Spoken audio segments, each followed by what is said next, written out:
Time management, अपने समय का प्रबंधन करने की आवश्यकता है। पढ़ाई करे या लेखनी करे तो आपका माइंड जो है दो जगह डाइवर्ट हो जाएगा, आपका कोई भी काम सक्सेस नहीं होगा। मोबाइल, सोशल मीडिया टाइम का दुश्मन है। Good evening to all of you. आज की इस वीडियो में आप सभी का स्वागत एवं अभिनंदन है। मैं युवाओं, छात्रों और प्रोफेशनल्स को उनके अंदर छिपी अपार संभावनाओं से जोड़ता हूं ताकि वे आत्म विकास, राष्ट्रीय निर्माण में अपनी सक्रिय भूमिका निभा सकें। मैं कोच SBK राज, मैं फाउंडर हूं लाइफ चेंजिंग टीम का।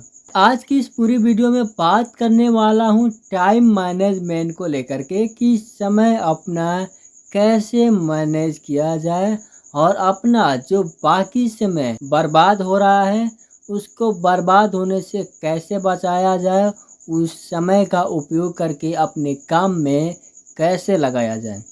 तो बने रहिएगा लास्ट तक और इस वीडियो को बिल्कुल ही मिस ना करें क्योंकि आज आप सीखने वाले हैं बहुत कुछ खास।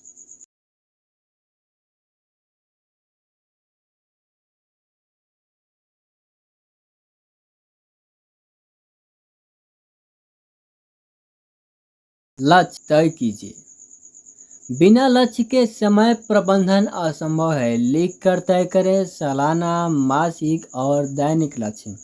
बात करें कि हमें अपने समय का प्रबंधन करने की आवश्यकता है, टाइम मैनेजमेंट की आवश्यकता है मुझे, तो सबसे पहले हमें जो करना होगा वो गोल सेटिंग करना होगा। यानी हमारे लाइफ में कोई ना कोई गोल होना चाहिए और इस गोल के प्रति हमें अग्रसर होना चाहिए कि हमें जो गोल प्राप्त करना है उसके लिए मैं पूरी जी जान लगाने को तैयार हूँ, पूरी मेहनत करने को तैयार हूँ। और अगर आपके पास कोई गोल है, कोई लक्ष्य है, तभी आप अपने समय प्रबंधन को, टाइम मैनेजमेंट को कर सकते हैं।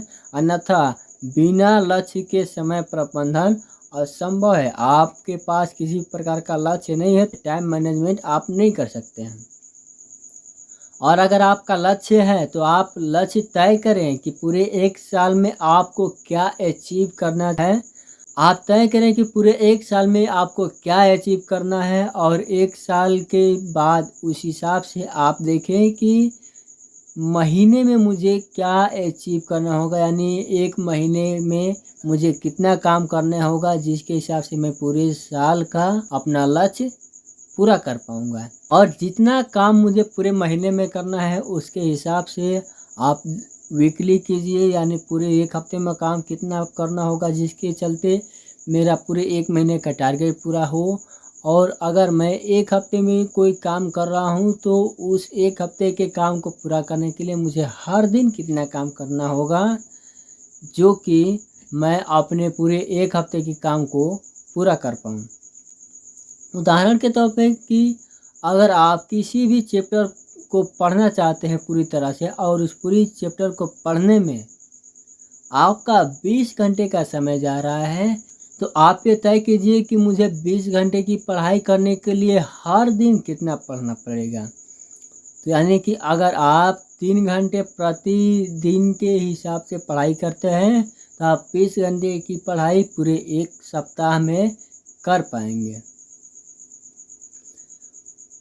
प्रायोरिटी, महत्वपूर्ण काम चुने। सभी काम जरूरी नहीं होते। अगर आप सोच रहे हैं कि मैं ये भी कर लूँ, वो भी कर लूँ, यानी सारे कुछ काम मैं ही कर लूँ, तो आप इन सब चीज़ों को इग्नोर करना सीखिए। जीवन में जो भी काम मिलता है सभी काम जरूरी नहीं होते।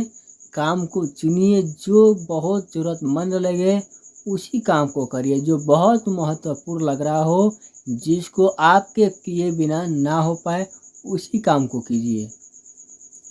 बाकी 80% काम आपके 20% रिजल्ट देते हैं और 20% काम 80% रिजल्ट देते हैं। अगर आप 80% काम खुद से करते हैं तो उसका रिजल्ट बहुत कुछ खास देखने को नहीं मिलेगा, बट 20% कुछ महत्वपूर्ण कामों को आप करते हैं तो आपको उसका रिजल्ट 80% देखने को मिलेगा। तो इसलिए आप जो भी ज़रूरतमंद काम है, जो महत्वपूर्ण काम है, उसे पहले करने की कोशिश करें। इससे आपका समय इधर उधर जो बीत रहा है वो भी बचेगा और अपने महत्वपूर्ण कामों को भी आप पूरा कर पाएंगे। प्लानिंग, योजना बनाइए। टू डू लिस्ट या डायरी बनाएं।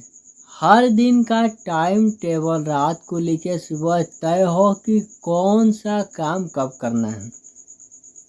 यानी आपके पास एक डेली शेड्यूल डायरी होनी चाहिए कि मुझे पूरे वीक में क्या करना है और उसके हिसाब से मुझे कल क्या करना होगा। हर दिन आप शाम को सोने से पहले ये चीज़ लिख लिया करिए कि मुझे सुबह क्या करना है, और सुबह ये तय कीजिए कि मुझे जो काम आज करना है उसे कब करना है। टाइम ब्लॉकिंग मेथड, हर काम के लिए अलग समय तय करें। उदाहरण के तौर पर सुबह 5 से 7 बजे पढ़ाई करें या लेखनी करें। 9 से 1 मुख्य काम जो भी हो डेली तौर पे जो किया जाता है वो करें, और 2 से 4 के बीच मीटिंग्स कर ले या फ़ोन कर ले, या फील्ड में वर्क कर रहे हैं तो निकल लीजिए। पढ़ाई के तौर पे हैं, आप स्कूल कॉलेज में हैं तो उसको कर सकते हैं, ट्यूशन जो है उसको कर सकते हैं। और 6 से 8 आप अपने परिवार को समय दे सकते हैं, अपने हॉबी पर समय निवेश कर सकते हैं। एक समय पर एक काम ही करें। अगर आप एक समय पर बहुत सारे काम करते हैं या 2 काम करते हैं तो आपका माइंड जो है 2 जगह डाइवर्ट हो जाएगा और आपका फोकस एक जगह भी नहीं होगा। जब 2 जगह आपका फोकस होगा तो आप किसी भी समय पर पूरा अपना काम नहीं कर पाएंगे। यानी आप किसी भी एक काम पर अपना पूरा समय नहीं दे पाएंगे। कभी इधर देंगे कभी उधर देंगे तो आपका कोई भी काम सक्सेस नहीं होगा और उलझन में ही रह जाएगा। इसलिए आप किसी एक काम को ही एक समय में करें, दूसरे काम करने की कोशिश ना ही करें। डिस्ट्रैक्शन से बचें। मोबाइल, सोशल मीडिया टाइम का दुश्मन है। अगर आप मोबाइल का या सोशल मीडिया का ज़्यादा तौर पे उपयोग कर रहे हैं तो आप इससे अपनी टाइम को बर्बाद कर रहे हैं। मोबाइल यकीन मानिए अगर आप एक बार उठा लेते हैं और रील स्क्रॉल करने में लग जाते हैं तो घंटों कब बीत जाता है आपको खुद भी पता नहीं चलता है। यानी उसमें सोशल मीडिया जो आपने रखा है उसका यूज करते हैं तो आप सोशल मीडिया का यूज़ करना कम कर दीजिए। ये आपके टाइम का सबसे बड़ा दुश्मन है। आपका टाइम आपसे छीन लेते हैं और खुद आपका टाइम चुरा लेते हैं। यानी आपका टाइम यहाँ बर्बाद होता है। काम करते समय आप कोई भी व्हाट्सएप चेक ना करें, कोई भी इंस्टाग्राम चेक ना करें, अपनी पूरी फोकस्ड से काम करें।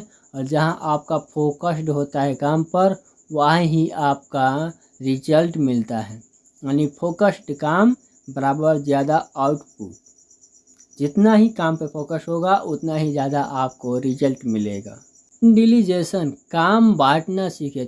अगर आपके पास बहुत सारे काम मिल रहे हैं तो आप उसमें से देखें कि कौन सा काम है जो मुझे ही करना पड़ेगा और कौन सा काम है जो मैं ना करूं और किसी और को सौंप दूं तो भी हो जाएगा। यानी कि छोटे काम जो हैं जो आपको नहीं करना चाहिए वो आप ना करें तो ही बेहतर है। इससे आपकी समय की बचत होगी और उस काम को जो छोटा है आप किसी और को सौंप दें और खुद को महत्वपूर्ण कार्यों में लगाएं जो आपके बिना ना हो सके या आपको ही करना हो। वैसा ही काम करें जो बहुत ही महत्वपूर्ण हो। इससे आपकी समय की बचत होगी और आपकी महत्ता भी बढ़ेगी। ब्रेक और एनर्जी मैनेजमेंट, लगातार काम करना भी एक थकान हो जाता है। अगर आप किसी भी तरह का कोई भी कार्य कर रहे हैं और लंबे समय तक कर रहे हैं तो वहाँ आपकी थकान भी हो सकती है। अगर आप कोई भी कार्य कर रहे हैं तो हर 90 मिनट या हर 2 घंटे पे आप एक छोटा सा 5 मिनट का ब्रेक ले लें और उस समय आप पानी पी सकते हैं या 5 मिनट का म्यूजिक सुन सकते हैं, इधर उधर टहल सकते हैं, जिससे आपका माइंड भी फ्रेश हो जाएगा और आपकी बॉडी भी बिल्कुल पूरी तरह से रिलैक्स हो जाएगी। आपकी एनर्जी भी लॉस नहीं होगी और इससे क्या होगा कि आपकी पर्याप्त नींद आएगी, अच्छा भोजन होगा। पर्याप्त नींद भी ले, अच्छा भोजन भी ले और ज़रूरी व्यायाम भी करें ताकि आपका शरीर स्वस्थ हो। अगर आप पर्याप्त नींद नहीं ले रहे हैं, अच्छा भोजन नहीं कर रहे हैं और व्यायाम भी नहीं कर रहे हैं तो आपका शरीर भी स्वस्थ नहीं रहेगा। रिव्यू और सुधार, दिन ख़त्म होने पर देखें समय कहाँ गया। यानी आज का जब आपका दिन पूरा हो जाए, शाम हो जाए सुबह से, तो आप शाम को देखें कि आपने आज जो समय गंवाया है वो कहाँ गंवाया है। बेकार की चीज़ें जो हैं उस पे टाइम को नोट करें कि मैंने आज का समय कहाँ कहाँ वेस्ट किया है, कहाँ मेरा समय बेकार गया है। उस चीज़ को आप नोट करें और कोशिश करें कि अगले दिन उसको सुधार करें कि ये गलती आपसे पुनः ना हो। यानी कि जो टाइम वेस्ट गया है आपका वो काम फिर से ना हो कि टाइम वेस्ट हो जाए। Golden rules of time management, important waste urgent फर्क समझे।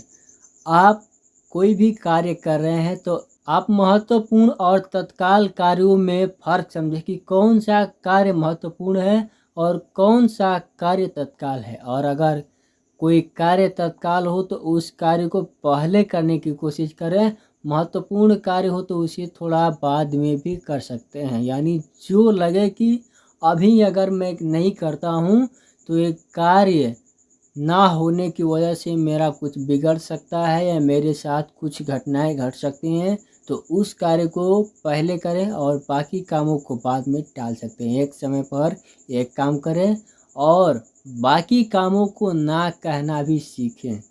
छोटे छोटे समय जो आपके बच रहे हैं उन समयों का भी उपयोग करना सीखें।